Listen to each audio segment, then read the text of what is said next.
They do. They have the shooter. And on top of that, we're not even hearing from the dudes that was really outside. We're hearing from, and I love this because Elon recently made it so that you can see where people are from. Now we seeing dudes from fucking Kathmandu, you know what I'm saying, trying to talk hip hop and trying to talk, in the 90s and this person's trash, like, dog, you know, it's people are clearly clowning them now, right? They're saying, dog, well, I don't know what you could never say anything about hip hop. You from fucking Kathmandu and Yugoslavia, get the fuck out of here, man.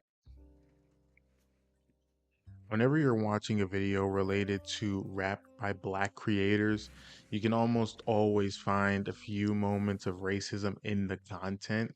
And you'll still see rappers like Kendrick and Cole talking about how racism is still an issue nowadays, even though it isn't.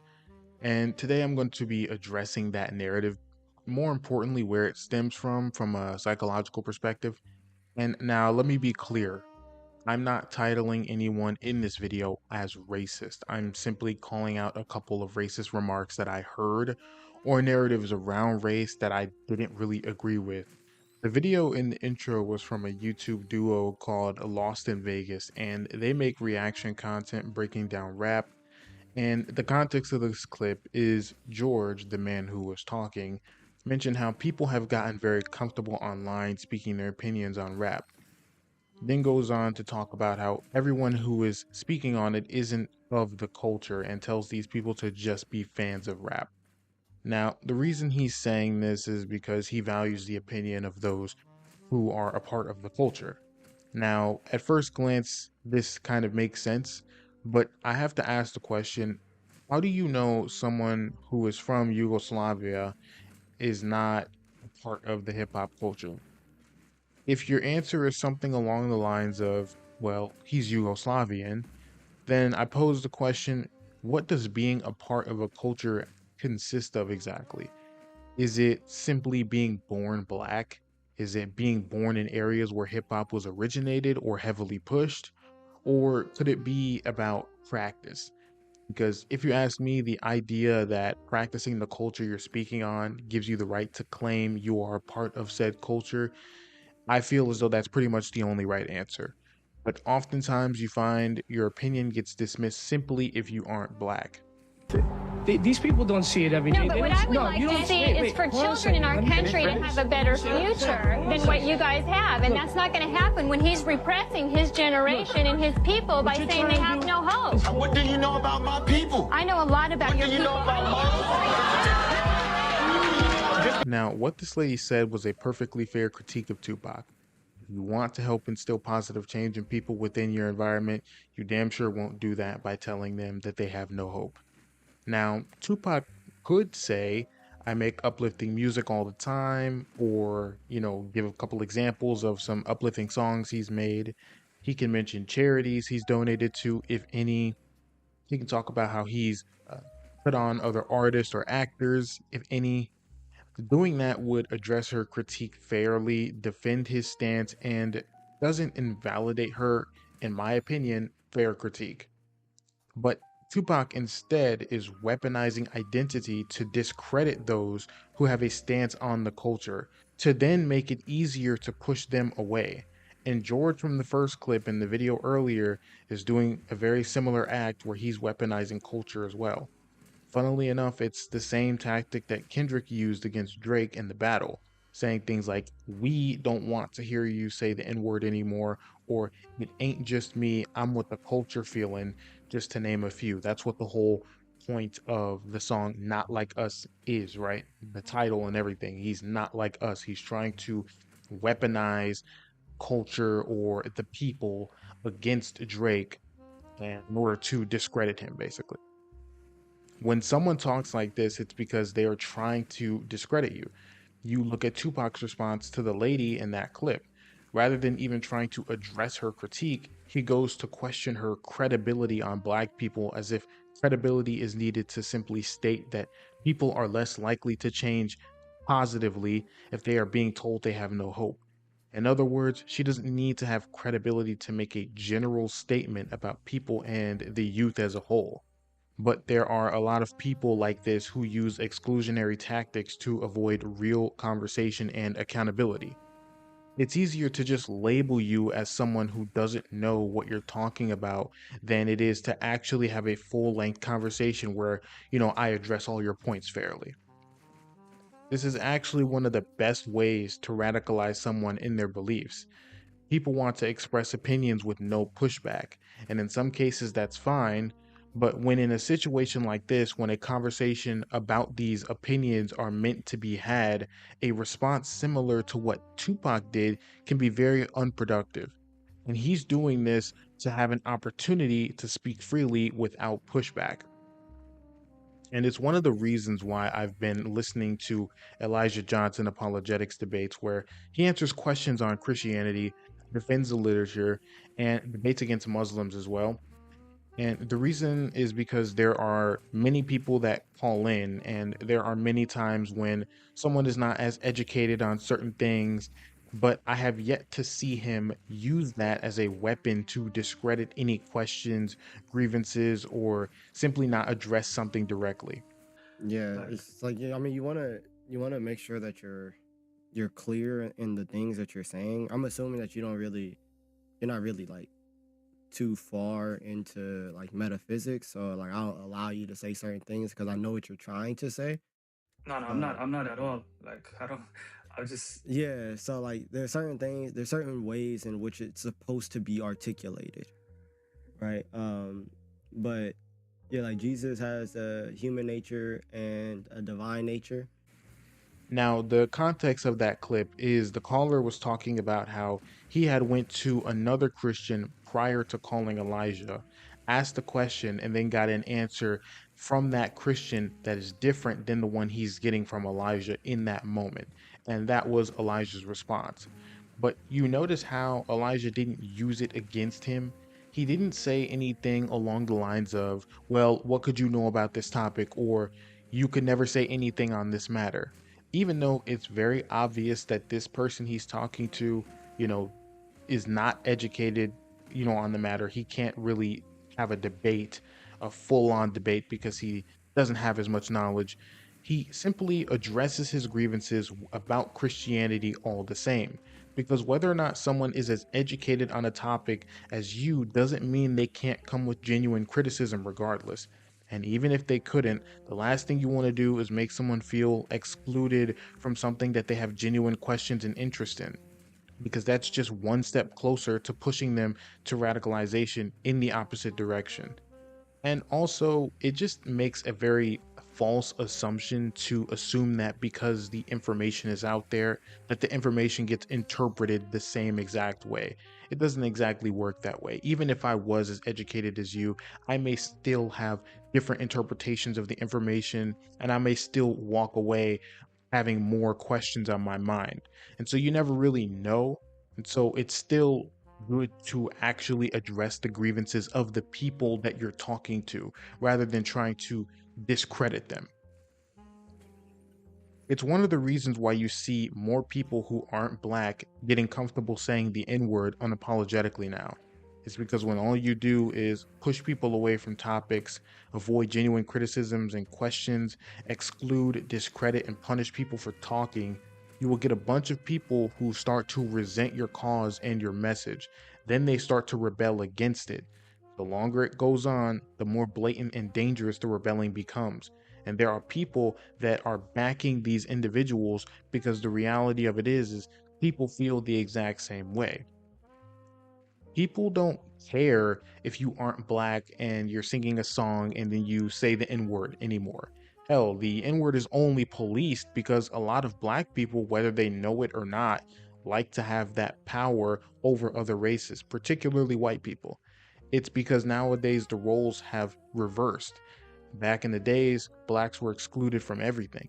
And if you were a black man doing things that were uncommon, you would be distinguished by your skin color, just to let people know that, hey, this is a black guy doing this. Keep reading about certain ball players, and one day I look on television and he's black. There's no longer a mention of Joe Blow, Negro ball player, this kind of thing, which is as it should be. I think they should be judged solely on their abilities out there, and the race shouldn't have anything to do with it. But they always used to, of course, they mentioned it for several years. It was like, and in this corner, and a credit to his race on radio, they always used to say that, and that way you knew. Right. No white man was ever a credit to his race on radio. It was always... But now the roles have completely reversed.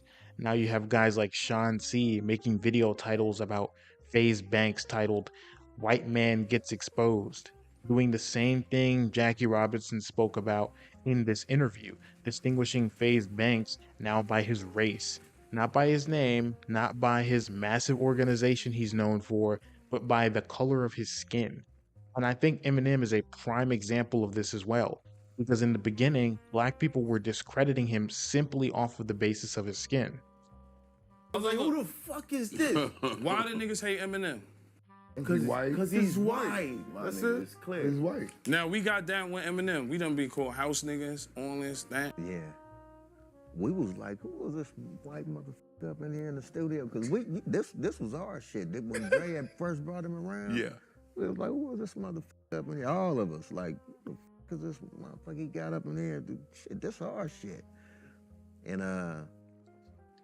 And funnily enough, Eminem has a famous nickname, the White Boy, given to him by black people, particularly when he was coming up.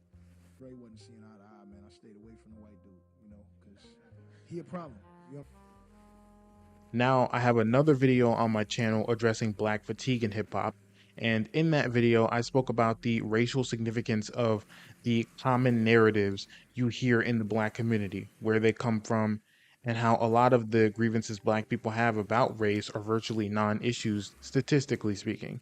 It all stems from trauma and violence that gets inflated by media outlets because controversy sells, and victimhood mentality and pure speculation run rampant. I say speculation because oftentimes when someone claims another person is racist, here's how the situation normally looks. A black person has an encounter with someone who isn't black, typically white. White guy gives black guy a hard time. Black guy feels as though the white guy shouldn't be giving him a hard time. So boom, now the white guy is racist. It's so inflated by black people because, as I stated in my Black Fatigue video, racism is such a non-issue in the world these days. And unless we change our priorities, unless we put a great deal of emphasis on helping our young people, I just can't see the drug problem diminishing in the way that it should. And it is, to me, the worst problem that we have in this country today, even worse than the race problem. And isn't that insane? Fact that Jackie Robinson in the early 70s is talking about how he thinks racism isn't even the biggest issue at that time, and how a bigger issue is drugs getting through to the youth. And it's not like this is some random guy. This is Jackie Robinson, who in the 40s and 50s broke the color barrier in baseball. And now we have guys like Tupac doing an interview 20 plus years after this very interview here. And now we have guys like Tupac doing interviews talking about how racism is somehow worse at the time he was doing that interview than when Jackie Robinson was doing his interview. And funnily enough, in my video about black fatigue, I speak on how cops killing black people is so uncommon that you have a higher chance of literally poisoning yourself. Well, the reason why I'm bringing this up is to say that overdosing on drugs counts as poisoning yourself. So I just find it funny how we have Jackie Robinson talking about how big of an issue drugs getting to the youth is, and yet we still have so many people talking about racial discrimination, and yet more rappers glorifying drug use than ever. I literally called this a few videos ago. This is partially why I was surprised to come across this Lil Wayne interview where he gives his perspective on racism. I don't want to be bashed because I don't want to sound like I'm on the wrong if there is a side, but I thought that was clearly a message that there was no such thing as racism. That's what I thought that was. Okay. That was a perfect example. When I look out and I come up off the stage, when I'm coming out the bottom of the stage of my show when I'm on tour, and I'm in my stance or whatever, and I open my eyes, and I see everybody. I don't have this type of crowd or that type of. My crowd has always been everybody. Thank God. Now, I love that he said this, not because racism doesn't exist. It does, but I love it because we have a mainstream rapper in a lot of black households with the stance that racism is such a non-issue that it's not even on his radar. It just sounds weird. I didn't know that you put a name on. It's not a name. It's not whatever. It's somebody got shot by police for a reason. I am a young, black, rich. If that don't let you know that America understand black matter these days, I don't know what it is. Don't come at me with that dumb man. If America is racist or doesn't understand black people, why is he rich? In fact, why are there so many black people who are making good money? What about all the black YouTubers who are making good money? What about the musicians, the athletes, the blue-collar workers, and so on? If America was still as racist as people suggest, these things wouldn't be reality. I even saw a clip of Lil Wayne trying to get into a hotel room, and he had to wait a long time to get into his room. The manager wasn't white from the looks of it, but he definitely wasn't black. So this manager is trying to tell him that his room isn't ready, but that there's another room ready for him. And since Lil Wayne had already been waiting for over an hour, he was super annoyed with this manager. Yet Lil Wayne has been on record talking about how he never experienced racism in his life. If Wayne wanted to, he could have used a moment like that to claim that the manager was racist. But if you go seeking for proof of your preconceived notions, you will find them. And I think that Philly incident started the Dodgers to kind of mold as a unit. Was that the worst, Philly? Yes, Yeah. Philly was the worst. Ben Chapman was quite vicious. He wasn't only vicious as far as black people are concerned. I think he was anti-everything. But the team members, was this while you were on, when you came onto the field that they would yell things, or was it while the game was going on? I mean, could some of it have been just strategy to help? Well, they thought, I'm sure that a lot of it was thought to be strategy, but it wasn't going to upset me. The reason why I showed these two clips is because in these clips you can see that Jackie Robinson is actually showing that he has the capacity to be more nuanced in his takes when it comes to racism than a lot of people in the modern era today.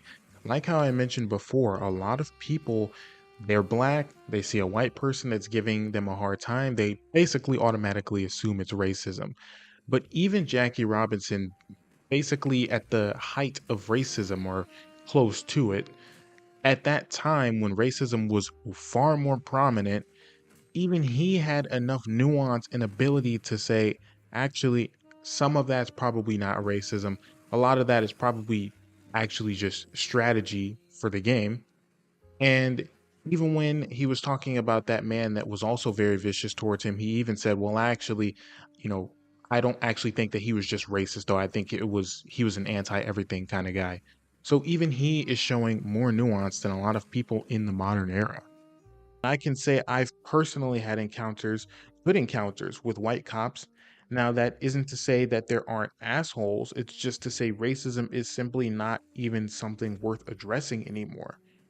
Ultimately, watch out for people who use invalidation tactics to avoid your critiques. And if you are one of those people, I urge you to do a little more in-depth thinking to analyze your mind and open it up a little bit. Again, I want to say this video is not to say racism doesn't exist. It's just to say it's not an issue I feel should be pushed as much as it is still. What matters now is discourse, educating people on topics, challenging your own beliefs and thoughts, and engaging on what matters, not excluding to maintain power, or trying to prevent people from talking and spreading another perspective. The best and most well-tested perspectives will stand the test of time. You need opposing views that challenge your own. A lot of people take opposing views as a challenge on their identity, and that oftentimes makes people so defensive that they can't even bring themselves to engage or listen to what's genuinely being said. People are always attaching their identity to their beliefs, so much so that any question is an attack. And if you are one of those people, I have to say, no one is attacking you. These discussions and questions are to help understand the truth of the matter. I'm not saying you need to disassociate with your ideals or your beliefs. I'm just saying to shift your perspective, because perspective is reality. There is a more effective way of handling discourse than what I just showcased in this video. Anyway, if you enjoyed the video, please like and subscribe. J. Cole's new album comes out tomorrow. Depending on when you see this, you might have already heard it. Yeah, just listen to that shit, have fun, man. And try not to fall into the comparison mindset while you're listening to it. Just enjoy the album as a J. Cole album. I'm gonna be enjoying that shit, man.